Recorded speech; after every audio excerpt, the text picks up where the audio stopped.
It's been a few months since the premiere of How to Become a Tyrant, the Netflix series in which Peter Dinklage, very much in tune with his character from Game of Thrones, tells you step by step how to become a tyrant. The truth is that this series is excellent to discover what are the red flags that tell us that a politician is becoming a tyrant.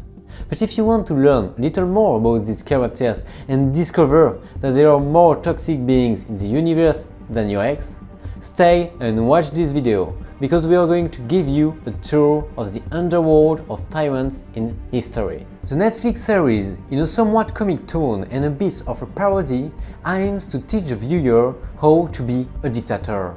Getting absolute power and becoming a dictator has a very little to do with whether the government is left-wing, right-wing, or whether it is a monarchy or a republic. And for proof, we will go through the history of the most terrible tyrants. Quiz time! Who has been the worst tyrant in history? Let's start this list with something a little softer, as the first tyrant on our list is Gaius Julius Caesar Augustus Germanicus, better known as Caligula, was the third Roman emperor, ruler from 37 to 41. He caused a famine in ancient Rome by spending too much money on the construction of a bridge, which was actually two luxurious ships, intended for his entertainment and the organization of religious ceremonies on Lake Nemi. He is known for being a sexual pervert. Imagine being accused of being a pervert in the Roman Empire, if the Roman Empire was more liberal than Las Vegas.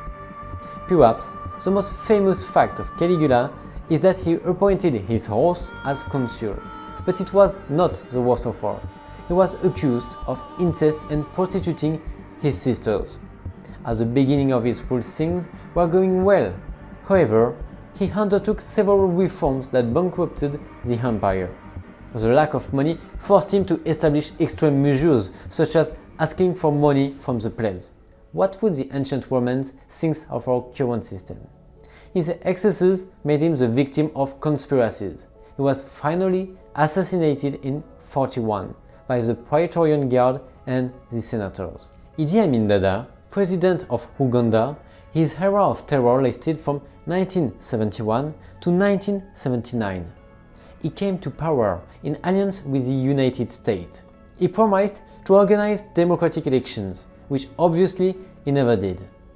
After losing American support in 1972, he allied with the Soviet Union. He deported 80,000 Asians, accusing them of having an economic war against his country. Started a war against Hindus, Jews and other ethnic groups living in Uganda. When he lost the support of most of his foreign allies, he attached himself to the Lebanese regime of Gaddafi. This did not end well for the Ugandas. Tell me who you are with and I will tell you who you are. He named himself because he could not be otherwise. I am quoting, His Excellency, the President for Life, Field Marshal Alhaji Idi Amin Dada, VC DSO MC, Lord of all the beasts of the earth and fishes of the sea and conqueror of the British Empire in Africa in general and Uganda in particular. He was a polygamist and had 6 wives. It is rumored that he beheaded one of them and then ate her. During his regime, it is estimated that almost 500,000 people were killed for pure pleasure. Finally, Amin went into exile in Saudi Arabia after losing the war against Tanzania.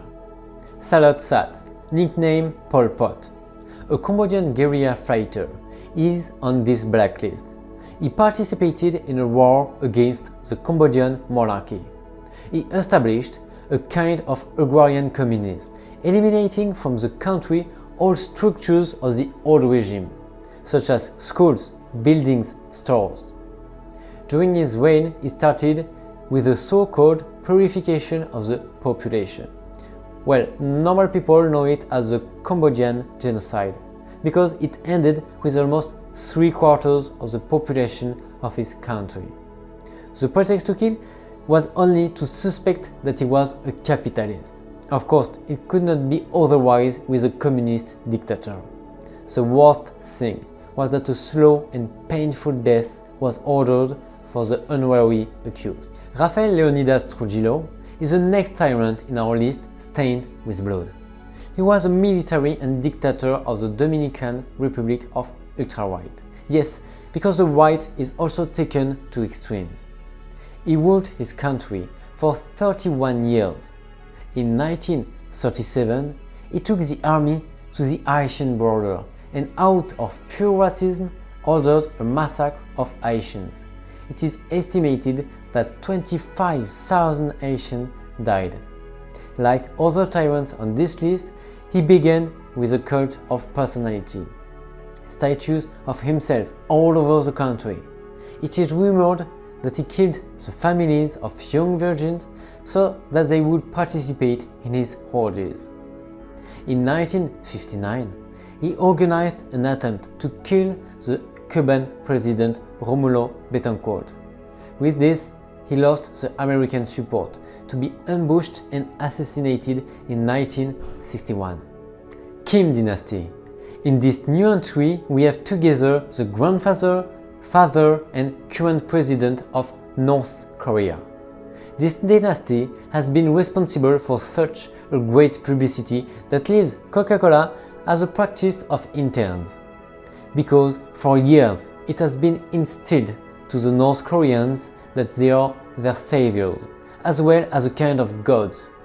Although the country is very closed, it is known that there is a constant violation of the human rights of both its citizens and foreigners. Hideki Tojo was the Prime Minister of Japan during World War II. In less than 6 months, and under his command, Japan extended its dominions in the Philippines, Malaysia, Burma, Singapore, Hong Kong, the Dutch East Indies, Indonesia, New Guinea, New Britain, the Mariana Islands, the Gilbert Islands, the Solomon Islands, Wake Islands, the Andaman and Nicobar Islands, and even the Aleutian Islands in Alaska. But it was not for free, for part of its triumph was due to the use of chemical and biological weapons, which claimed 5 million lives. Leopold II of Belgium is the only monarch on our list. Between 1865 and 1909, he took over a piece of Africa, what is now the Congo, considered it his private fiefdom, and enslaved the native population, causing approximately 15 million deaths, in addition to countless mutilations of children, women, and men. Mao Zedong, the communist leader of the Communist Republic of China, caused in his first 5 years as dictator more than 6 million deaths, since he established execution quotas and mass repressions. During his rule, he launched successive cleansing waves to wipe out all dissenters. In these waves, between 78 and 88 million people died. Joseph Stalin, Russian communist dictator who, due to erroneous economic policies, led Russia to a famine. He began with a harsh policy against capitalism, so he arrested and killed all those suspected of being against the regime. It is estimated that during this era of terror, at least 23 million deaths occurred. Adolf Hitler, well, it seems that this character needs no further introduction, since his name has become a synonym of hatred and racism. Chancellor of Germany between 1933 and 1945. With the pretext of getting his country out of poverty, he took it straight to start the Second World War, besides promoting Nazism, by which he exterminated not only Jews but other minorities in the territories he was conquering. It is estimated that he is responsible for the deaths of nearly 60 million people with the Second World War, which represents 2.5% of the world population at that time. As you can see, there are several dictators vying for the title of worst dictators in history. But we leave the final answer to you. Tell us which one you consider to be the worst tyrant in history. If you have come this far without vomiting and without faith in humanity, you will agree that when we get into that horror movie that is the history of tyrants, we realize that evil, violence and perversion knows no ideologies. No matter if we talk about left, right, communism, monarchy or dictatorship, because absolute power corrupts people and turns them into tyrants. If you are interested in this kind of videos, tell me in the comments. I intend to develop a small series by making one video by tyrant, to understand a little better their origins, their stories, when everything changed. Tell me in the comments if this idea interests you, and which would be the dictators you would like me to talk about.